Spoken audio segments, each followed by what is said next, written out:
Fala galerinha, tudo beleza? Tudo tranquilo? Pessoal, vamos resolver questões da banca CESP sobre o tema Windows. E aí, antes da gente iniciar, eu já quero ressaltar um detalhe para vocês. O CESP, né, o Sebrasp, geralmente no edital ele não traz a versão do Windows que ele vai cobrar. Então pode ser o Windows 10, Windows 8, Windows 7. Mas a parte boa é que, geralmente, a cobrança ela vai ser em cima das características comuns, daquilo que é mais geral e aplicável a qualquer uma das versões. Ou nós temos esse tipo de questão, ou nós temos aquele tipo de questão que cobra as novidades sempre da última versão. Beleza? Então, ficando ligado nisso, vamos lá ver como é que a banca vem cobrando esse assunto, esse tema. Então, pessoal, CESP 2019, PGE Pernambuco. Temos o seguinte: programas e arquivos que estejam abertos e em uso no ambiente Windows podem ser acessados pelo painel de controle, que é uma barra horizontal localizada na parte inferior da tela. Certo ou errado essa questão? A gente olha para a questãozinha e já marca errada. Por quê, pessoal? Porque a barra horizontal, o painel de controle, não é barra horizontal, não. Aqui, essa barra horizontal, ela é quem? A barra de tarefas. Aquela barrinha que fica lá embaixo do Windows é a barra de tarefas. É nela que a gente vai visualizar os arquivos que estão em uso, os arquivos que estão abertos, os arquivos fixados, o botão iniciar, o nossa hora, né, data e hora, alguns ícones especiais. Vamos ter lá o recurso Aeropica, que é aquele recurso que a gente clica e visualiza a tela, o botão de mostrar área de trabalho. Então tudo isso está na barra de tarefas e não no painel de controle. O painel de controle é a ferramenta que a gente vai acessar para verificar, para acessar todos os recursos de configuração do nosso sistema Windows. Então não é essa barra horizontal. Só para a gente visualizar melhor, galera, tá aqui essa barra que ele está falando aqui, ó. Essa barra horizontal, né? Essa é a barra horizontal. Vou jogar aqui maior na tela. Essa é a barra horizontal, essa é a barra de tarefas. E aí a barra de tarefas ela tem várias partes. Tem lá o menu iniciar e tal. E nessa localização onde a gente fica, os arquivos abertos, ó, a gente pode verificar através, ó, a pasta aberta, ou um arquivo em execução, um programa em execução, ele fica desenhado diferente, né? Pode estar com uma linhazinha embaixo e tal. Então, nessa parte aqui, na super barra, é onde fica os programas, onde ficam, né, os programas em execução e as pastas abertas. E aí, quando você vai passando o mouse sobre elas, você vai vendo as miniaturas, beleza? Então, essa questãozinha aqui, galera, ó, ela tá completamente errada, porque nada a ver painel de controle mostrar ali o que está em execução. Sim, a barra de tarefas, mais especificamente na parte da barra de tarefas chamada super barra. Beleza? CESP 2018, Polícia Federal. O cargo aí de escrivão da PF. Windows e Linux são exemplos de sistemas operacionais de núcleo monolítico, em que um único processo executa as principais funções. O que é que vocês acham? O que é que vocês acham? O que é que vocês me dizem dessa questão? Ela está correta ou ela está errada? Aí faz a interseção, né, pessoal, entre Windows e Linux. Vamos considerar aqui o Windows, principalmente. E aí, vamos lá. É sistema operacional de núcleo monolítico, Windows e o Linux? Sim. Pessoal, o que é um sistema monolítico ou monobloco? Todos os processos vão executar em um único núcleo. Então, nós temos aqui, ó, único núcleo de execução de processos. Beleza? Então, isso é que é ser monolítico ou monobloco. Aproveitando essa questão, eu quero destacar para vocês 4 M's ou 4 características do Windows que são importantes a gente saber. Pessoal, o Windows ele é multitarefa. O que é um sistema ser multitarefa? Ele pode executar mais de uma tarefa por vez. Mais de uma tarefa por vez. Ele não é restrito a uma única tarefa. Você pode rodar vários programas ao mesmo tempo. Beleza? Então ele é multitarefa. Segundo M, ele é multi-usuário. Vários usuários podem acessar o mesmo sistema operacional, a mesma máquina com Windows. Lógico que cada um acessando a sua conta, não vai ser exatamente simultâneo ali na mesma máquina, mas você pode estar ali logando, deslogando, e vários usuários, por isso que você cria as contas de usuário no Windows. Então o Windows ele é multi-usuário, beleza? Ele é monolítico ou monobloco, como a gente já viu, porque todos os processos executam no mesmo núcleo. E ele também é multiprocessável. O que é ser multiprocessado? Ele pode ser executado numa máquina com mais de um processador. Ele permite o uso, de multiprocessadores numa máquina. Os cores, o multicores, dual core, quad-core, octa-core, heptacore, e assim vai. Então ele consegue executar sobre uma máquina que tem vários processadores. Então fixamos os 4 M's. Multitarefa, várias tarefas ao mesmo tempo. Multiusuário, podem ser acessados por vários usuários. Monolítico ou monobloco, todos os processos num único núcleo, né, pessoal? No caso do Windows, a gente tem aí o Explorer.exe, né? Esse cara que roda aqui, ó, é o Explorer.exe. E multiprocessável porque permite executar numa máquina com vários processadores. Então, perfeita essa questão, corretíssima.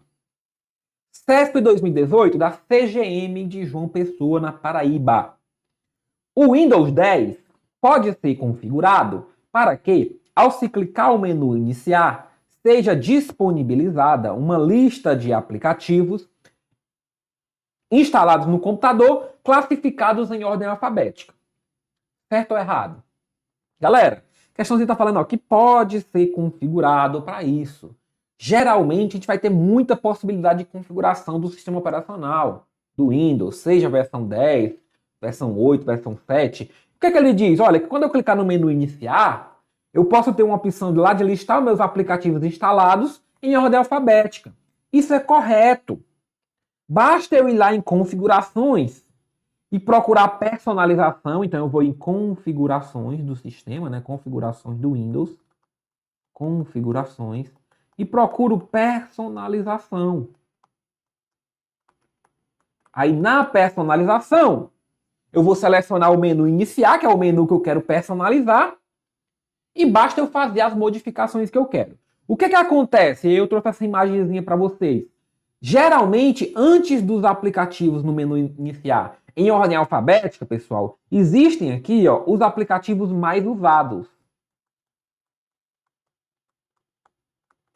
Mais usados, né? Podem também ter os abertos recentemente. Então, na verdade, por padrão, a gente não teria exatamente a ordem alfabética. A gente teria os mais usados primeiro, que aí pode estar em qualquer ordem, né? E depois a ordem alfabética. Só que se a gente for lá na personalização, basta a gente mandar não exibir, né? Escolher não exibir os mais usados. Aí beleza. Aí vai ficar só aqueles em ordem alfabética. Vai listar só aqueles em ordem alfabética. Show de bola? Então, correta essa questão. CESP 2018, MPE Piauí.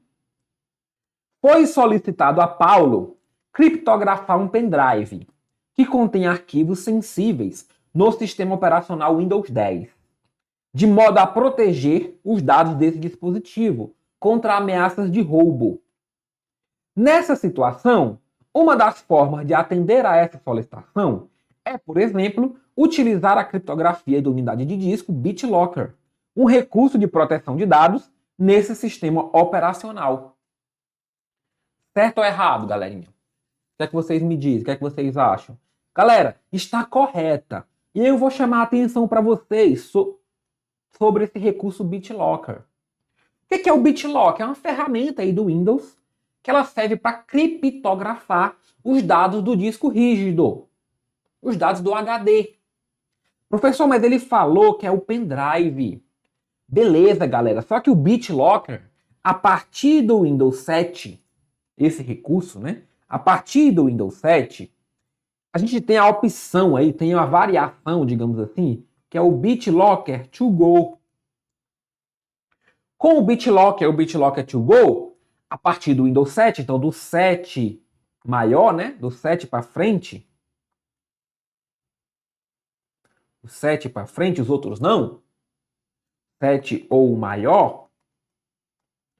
A gente pode criptografar não só os dados do HD, do disco rígido, mas também de unidades removíveis. Então, pendrive, HD externo, unidade externa. Então, é possível utilizar o BitLocker para criptografar, para proteger os dados dessas demais unidades, sim, utilizando aí o Windows, né? Utilizando o recurso BitLocker. Então, tradicionalmente, o BitLocker era só para o disco rígido, mas a partir do 7, com essa melhoria aí, com o BitLocker to Go, a gente consegue fazer também a criptografia dos dados em unidades removíveis. Beleza? Então, correta essa questão. CESP 2018, Ministério Público do Piauí. Matheus tem em seu computador o Windows 10 e um firewall pessoal instalado que funciona corretamente. Nessa situação, embora esteja funcionando corretamente, o firewall não é suficiente para conter vírus e ou perdas de arquivos devido à eventual falta de backup. Certo ou errado? Essa questãozinha aí do firewall. Pessoal, está correta. Firewall é uma barreira. Ele vai impedir ou permitir o tráfego de dados da rede para o computador, da rede para a máquina. Mas firewall não é antivírus. Firewall não é backup para proteger contra perda. Então, cada ferramenta tem a sua função. Então, independente se essa questão fosse de Windows 10 ou se ela fosse simplesmente de firewall, ela estaria correta. Por quê? Porque o firewall não é suficiente, não é suficiente para conter vírus. Quem é que protege o computador de vírus? Antivírus. Quem é que protege ou pelo menos melhora aí a questão da perda? Backup. Eu tenho uma cópia de segurança daqueles dados. É backup. Então o firewall, ele apenas vai proteger o tráfego de dados entre aquela máquina, entre aquele equipamento e a rede de computadores. E a internet, por exemplo, vai proibir certo tráfego baseado em certas regras e vai permitir outro tráfego, permitir a comunicação. Então, essa é a função do firewall. Vai impedir, por exemplo, o acesso não autorizado. Agora, antivírus, né, remover vírus, proteger contra a perda de arquivo, não é função do firewall. Como a questão diz justamente isso, né, que não é função do firewall, então a questão está correta. CESP 2018 STJ. O Windows 10 permite que o usuário configure as opções de backup para um disco de rede. Assim, o backup copia para o local definido todo o conteúdo da pasta c:/users/username, em que username equivale ao nome do usuário que configurou o backup. E aí? Questãozinha mais sobre o caminho ali, sobre a forma de configuração do backup. Certo ou errada, pessoal? Pessoal, essa questãozinha está certa. O usuário pode configurar, né? Pode configurar. O Windows permite que o usuário configure o backup para um disco de rede, inclusive. Tá? Basta ele ir nas configurações. Ele vai, pessoal, ao caminho. Ó. Ele vai nas configurações. Vou botar só config. Ele vai em atualização. Depois ele acessa, né, atualização e segurança. Depois ele vai acessar backup. E por fim ele acessa adicionar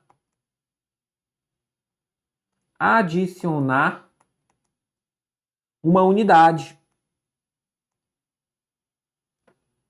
Adicionar unidade. Aí nessa unidade, ele vai escolher uma unidade externa, um disco de rede. Basicamente é isso. Então, ao invés de fazer o backup lá na pasta padrão, né, na pasta padrão, que seria ac2.users, ele vai colocar nessa pasta de rede, nesse disco de rede. Então é possível configurar o caminho do backup sem problema nenhum. Poderia ser, inclusive, configurado só para outra pasta local. Não precisaria ser configurado para um disco de rede. Mas aqui está permitindo, permite, né, galera? Então ele vai lá em configurações, menu iniciar, configurações, atualização e segurança, backup e adiciona unidade. E aí nessa unidade ele pode escolher uma unidade externa, um disco de rede. Então, ó, correta essa questãozinha. CEF 2018 FUB. No ambiente Windows 8, as pastas, diferentemente dos arquivos, não podem ser recortadas, podendo apenas ser copiadas ou excluídas. E aí? Pessoal, quem disse que eu não posso recortar uma pasta? Quem disse que eu não posso fazer com pasta aquilo que eu faço com arquivo? Aí aqui eu chamo a atenção de vocês para um detalhe, ó. Então já dizemos que está errada, né? Não tem diferentemente aqui, ó. Elas podem sim ser recortadas, né? Pasta, pessoal, nada mais é do que um arquivo especial. No sistema de arquivos do Windows, uma pasta é um arquivo especial que serve para organização no sistema de arquivos. Pasta ou diretório, né? Podemos chamar também pasta de diretório. Então, uma pasta ou um diretório é basicamente um arquivo especial. Então, se ela é um arquivo, eu posso sim recortar, eu posso copiar, eu posso colar, eu posso deletar, renomear. As ações que eu faço com um arquivo comum, eu posso fazer com a pasta. Eu posso colocar uma pasta dentro da outra, um diretório dentro do outro, sem problema nenhum. Sem problema nenhum. Beleza? Então, essa questão está errada, né? CESP 2018, Polícia Federal, Perito Criminal Federal. O registro do Windows é um arquivo do sistema no qual são guardados todos os usuários dos aplicativos para o controle do nível de acesso aos respectivos dados.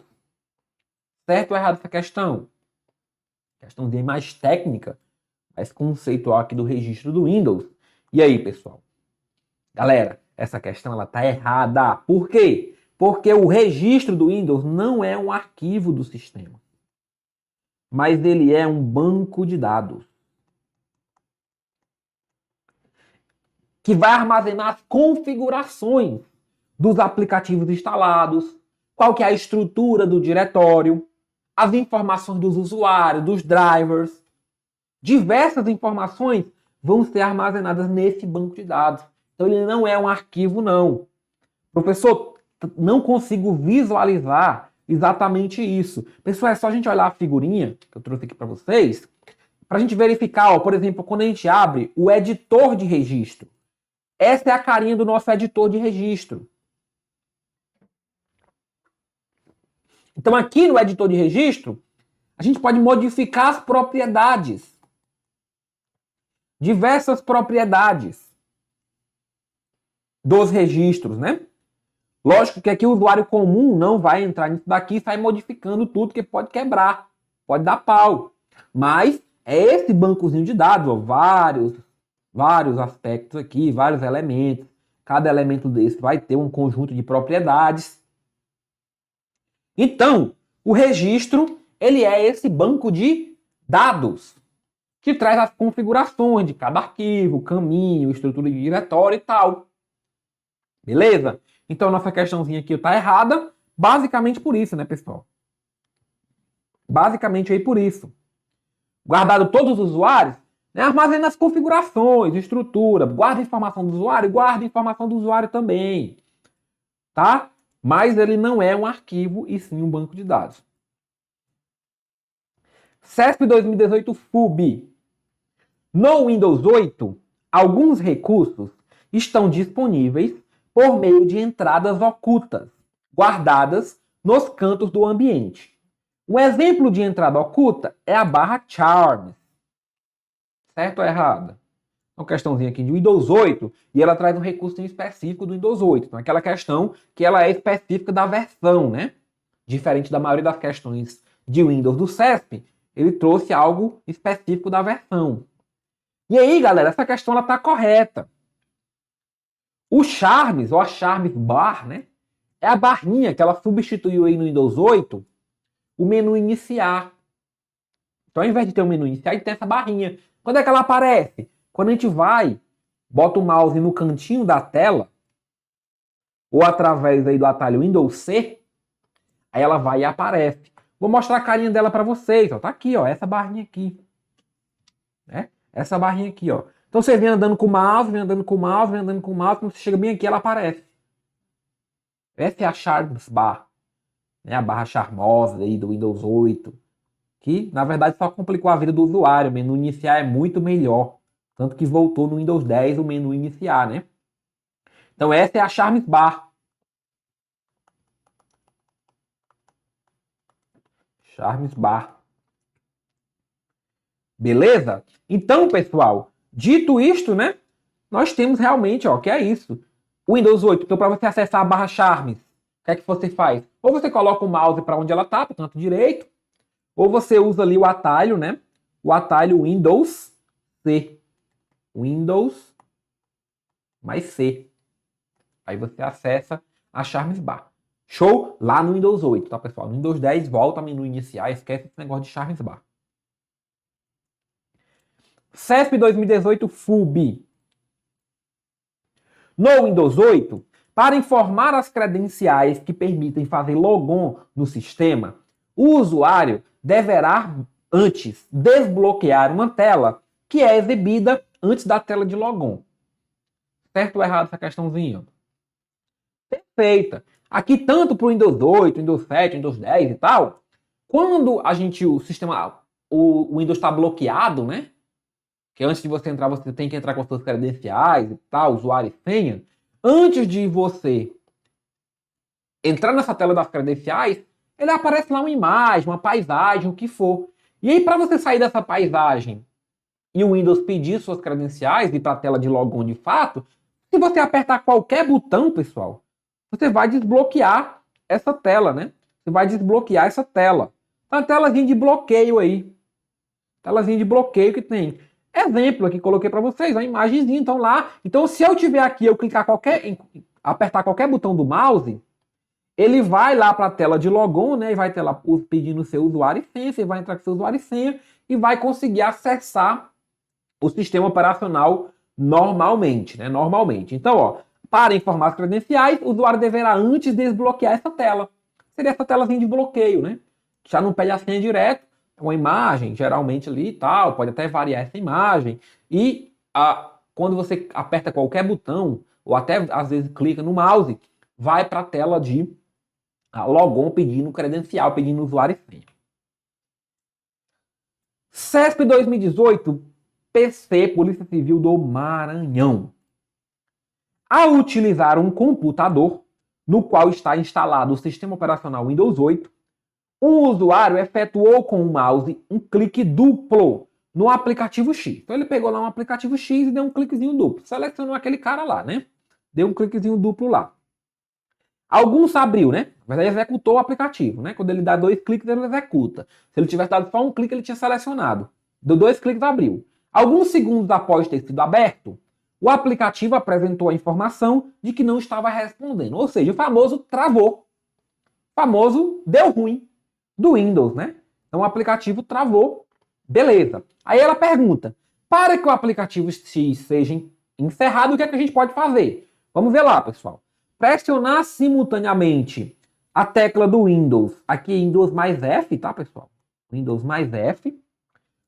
Pressionar simultaneamente a tecla do Windows e a tecla F para exibir em segundo plano a lista de programas que estão travando o sistema e nela localizar e encerrar o aplicativo. Galera, o Windows F vai abrir a caixa de pesquisa do Windows 8, tá? Então aqui abriria a caixa de pesquisa, ou de busca, né? Então não tem nada a ver com destravar programa. Então letra A, ó, morreu. Letra B, inicializar o aplicativo gerenciador de tarefas. localizar na janela deste aplicativo X, clicar sobre ele com o botão da direita e então selecionar a opção finalizar a tarefa. Perfeito. É o famoso encerrar o aplicativo na marra. Travou, você tenta dar ESC, tenta fazer Alt F4, tenta fazer tudo, não vai. Você abre o gerenciador de tarefas, seleciona aquele aplicativozinho que está travado e manda finalizar ele na marra, né? Mesmo que ele não queira. Então, item B é o nosso gabarito já. E aí eu trouxe aqui a apresentação. Então, você está lá no gerenciador de tarefas, ó. Você clica com direito naquele aplicativo, supõe que você travou esse, aí você vem com direito e manda, ó, finalizar tarefa, né, pessoal? Ou então, bastava clicar nele e aqui também no cantinho, finalizar tarefa. Aí tem mais algumas opções que a banca trouxe, né? Pressionar no teclado a tecla Delete, aqui tá faltando a tecla Delete, para encerrar de forma forçada o aplicativo. Não, Delete não vai encerrar. Delete, se você tiver com o aplicativo selecionado, ele vai excluir aquele ícone, né? Vai excluir aquele arquivo, aquela pasta, mas não vai encerrar aplicativo nenhum. D. Efetuar novamente um clique duplo no ícone do aplicativo X para abri-lo corretamente, pois esta ação fechará a janela. Não, pessoal. Se você tentar abrir outra instância do aplicativo, pode travar mais ainda. Não tem relação entre abrir uma nova e fechar a que está travada, não. Então, errada isso daqui. Inicializar outro aplicativo por meio do clique duplo, já que ao se abrir um novo aplicativo, a janela X que não estava respondendo será finalizada? Não, isso aqui só ocorreria se o Windows fosse monotarefa. Como ele é multitarefa, ele executa vários programas ao mesmo tempo. Quando você abrir um outro programa, vai ficar executando os dois, sem problema nenhum. Então não é porque você abriu um programa que o outro vai ser encerrado, não. Beleza? Então realmente nós temos ali o gabarito letra B, né? É o famoso abrir o gerenciador de tarefas. Show de bola! CESP 2018 IFF. Vou jogar essa questão maior na tela para a gente conseguir visualizar. No Windows 7, utilizando o Windows Explorer, um usuário realizou as seguintes ações. Clicou com o botão direito do mouse sobre o arquivo nome institutofederal.doc. Então ele clicou com o botãozinho direito. Localizado na pasta C2.dados. Beleza, ele fez esse clique direito nessa pasta aí. Selecionou na lista disponibilizada a opção recortar. Então ele recortou esse arquivo. Navegou até a pasta C2.backup e clicou com o botão direito do mouse sobre uma área vazia e na lista escolheu a opção colar. Então foi o que ele fez. Ele pegou o arquivozinho, recortou da pasta C-dados e colou na pasta backup. Aí ele pergunta o que foi que aconteceu. Letra A. O arquivo será transferido da pasta C-dados para a C-backup? Perfeito. Se você recortou o arquivo da C-dados e colou o arquivo na C-backup, então você transferiu o arquivo dessa pasta para outra. O arquivo deixa de existir na C-dados, né, pessoal? Porque você recortou. Se você tivesse copiado, você criaria uma cópia. Então o arquivo tanto ficaria na C-dados quanto na C-backup. Como você recortou, então ele vai ser transferido. Deixa de existir na C-dados e passa somente para a C-backup. Né? Então ele perguntou na B, ó, estará armazenado tanto na C-dados quanto na backup? Não, porque você não fez cópia. Será mantido apenas na C-dados? Não, você tirou de lá. Terá um atalho localizado na C-backup? Não. Será excluído da pasta C-dados e enviado para a lixeira? Não, você não enviou para a lixeira, você botou na backup. Se tivesse dado um delete, aí você iria para a lixeira. Então, item A. CESP 2018 IFF. Conhecimentos gerais. Na situação ilustrada na imagem precedente, que mostra a parte do menu iniciar, mas vamos lá, pessoal. Clicar nesse botãozinho aqui, ó. Pressionar a opção desligar. A imagem é basicamente a tela do menu iniciar, certo? Então, clica nesse botãozinho e vai no botão desligar. O usuário pode. Quando ele clica no desligar, o que é que ele pode fazer? Ele vai abrir o Windows Explorer? Não. Ele vai abrir a lixeira? Não. Vai abrir o painel de controle? Não. Vai fazer um backup do sistema? Não. E vai poder fazer logoff? Vai. É uma das opções que vão ser disponibilizadas para esse usuário, é fazer o logoff. Professor, quais são as outras opções? Aí eu trouxe aqui para vocês numa figurinha, ó. Quando ele clicar lá no desligar, clicou na setinha do desligar, né? Aí ele vai poder trocar o usuário e para outro usuário sem fazer logoff, as tarefas dele continuam mantidas. Ele pode fazer o logoff, então ele desconecta da conta e as tarefas são encerradas. Ele pode bloquear, né, vai bloquear essa conta, mantendo aí as tarefas em funcionamento. Ele pode reiniciar o computador, suspender ou hibernar. Pode suspender ou hibernar. Qual é a diferença de suspender para hibernar? No suspender, o computador não é desligado. Você tem uma redução no uso da bateria. E no hibernar, o computador é desligado. Só que ambos, as tarefas são mantidas. Então você tem essas várias opções aqui de desligamento, que incluem o fazer logoff. Então a questão, ó, letra E, nosso gabarito. Show! CESP 2018 STM. No ambiente Windows 7, os ícones de atalho facilitam o acesso a determinados locais de rede, arquivos ou endereço, os quais são salvos na área de transferência. Certo ou errado essa questãozinha? Errada, pessoal. Ícone de atalho facilita acesso a alguma coisa? Facilita acesso a locais de rede, arquivo, endereço? Facilita. É a função do atalho.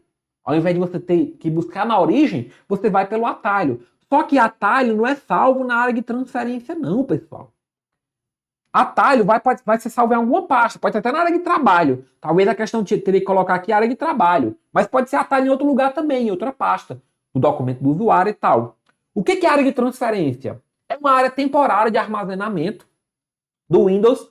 Por exemplo, quando você faz um recorte ou uma cópia de algum arquivo, algum trecho, ele fica na área de transferência até que você cole. Até que você leve, transfira aquele trecho, aquele arquivo, aquele pedaço de dado. Então é uma área temporária para armazenar os dados que foram recortados ou copiados até que você cole. Isso seria a área de transferência. Então o ícone de atalho não fica na área de transferência não. Beleza? Então questãozinha errada. CESP 2018 STM. Os arquivos gerados ou utilizados no Windows 7 possuem um nome, livremente criado pelo usuário ou sugerido automaticamente pelo software em uso, seguido de uma extensão que identifica esse software. Por exemplo, .doc para o arquivo do Word e .xls para o arquivo do Excel. Aí questãozinha correta, porque realmente um arquivo possui um nome e uma extensão. Então, por exemplo, aula.pdf. No Windows a gente precisa aqui colocar a extensão, né? O arquivo tem a extensão. Então ele vai saber que esse arquivo aula é um arquivo do tipo PDF. Show de bola? Show de bola, então. Resolvemos aí questõezinhas sobre o Windows da banca CESP Sebrasp.